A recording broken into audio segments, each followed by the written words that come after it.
me, my name is Jennifer Hamilton, and I've been attending LEFC for almost 7.5 years. For those of you who do know me, you may not know that I'm not exactly comfortable standing in front of a room of 500 people.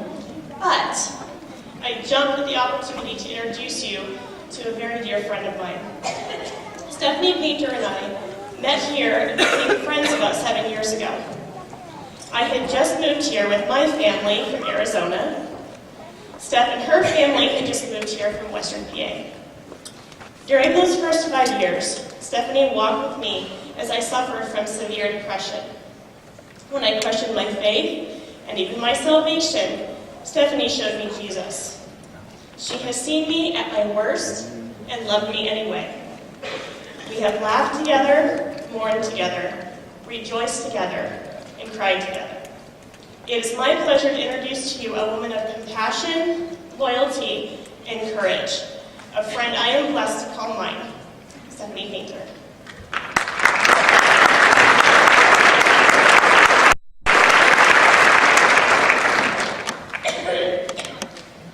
This story of God's grace begins before I was born. The time was 1972.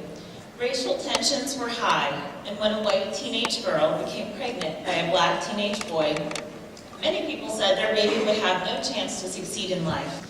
Even though abortion was not yet legal, some people told the girl the best thing for the baby would be to abort.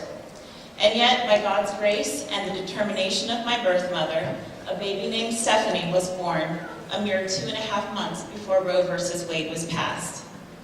Within a year, my birth mother realized that she was not able to provide for me. She made what she told me has been one of the most difficult decisions of her life. She gave me up for adoption. I still have contact with my birth mother, who loves and is following God to this day.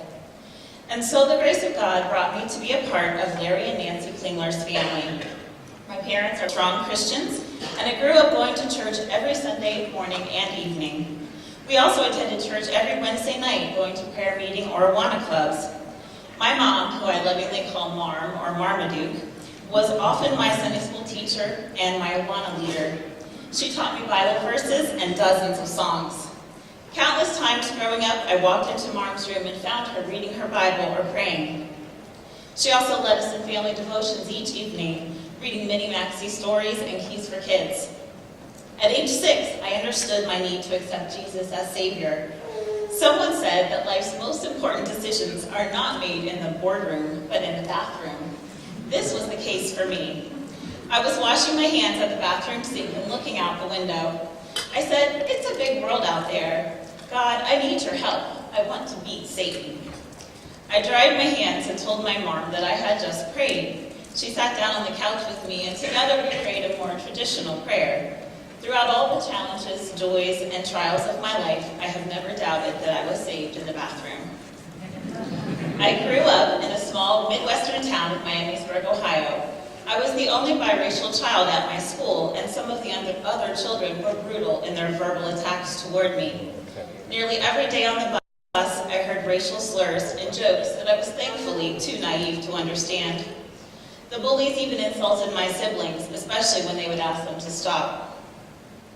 God used these experiences to give me a heart of compassion for others, both for those who are hurting and for those who are causing the pain. God also used my experiences with Child Evangelism Fellowship, Christian summer camps, and Pensacola Christian College to prepare me for ministry and for life. In 1996, I married Matt and moved to Virginia so he could finish his undergraduate degree. During our first 8 years of marriage, we moved 8 times.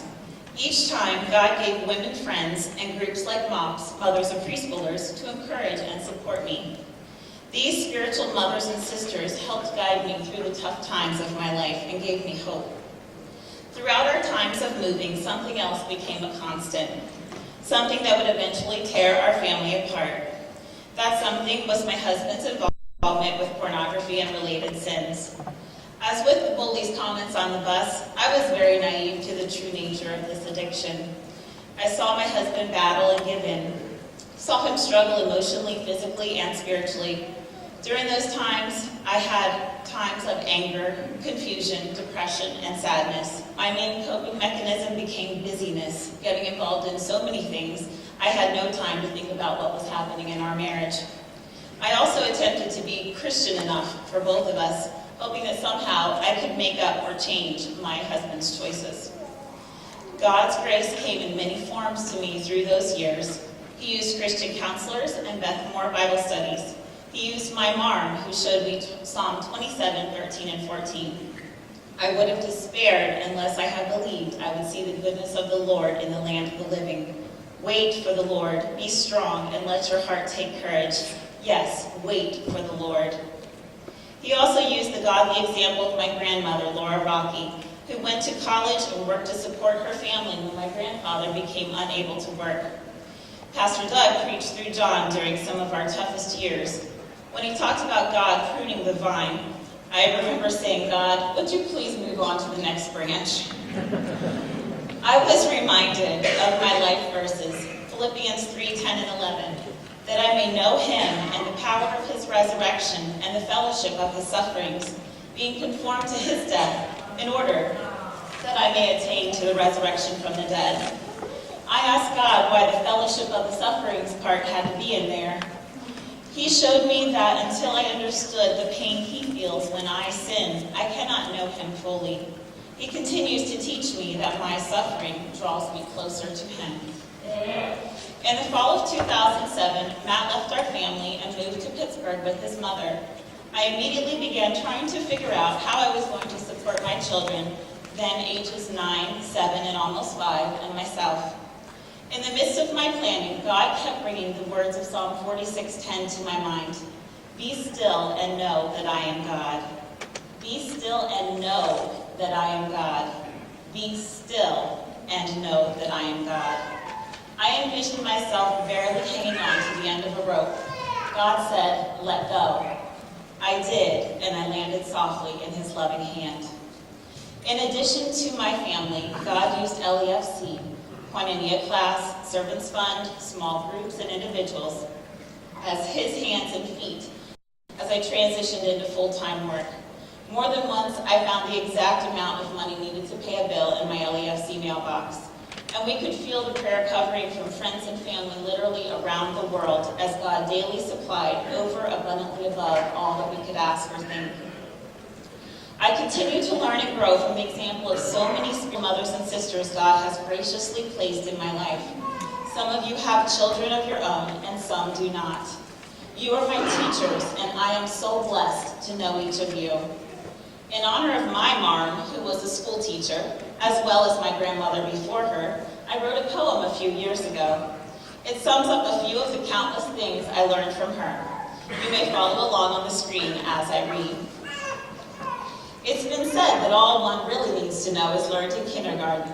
I say that all I really need to know, I learned from my mom. Accept Jesus as Savior. Brush teeth often.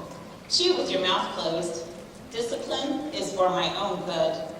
Enjoy life's simple pleasures. Floss away from the mirror. God is in control. Housekeeping is healthy for everyone. Inspect pockets before washing.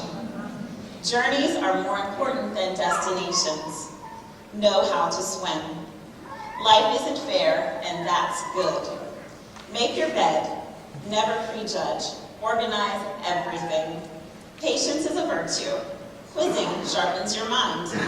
Read Bible daily. Sing often. Talk to strangers. Use good manners. Value others. Weed your plants. Exercise often. Yogurt. Zoos make great classrooms. Happy Mother's Day, Marmaduke, and happy Mother's Day to each of you.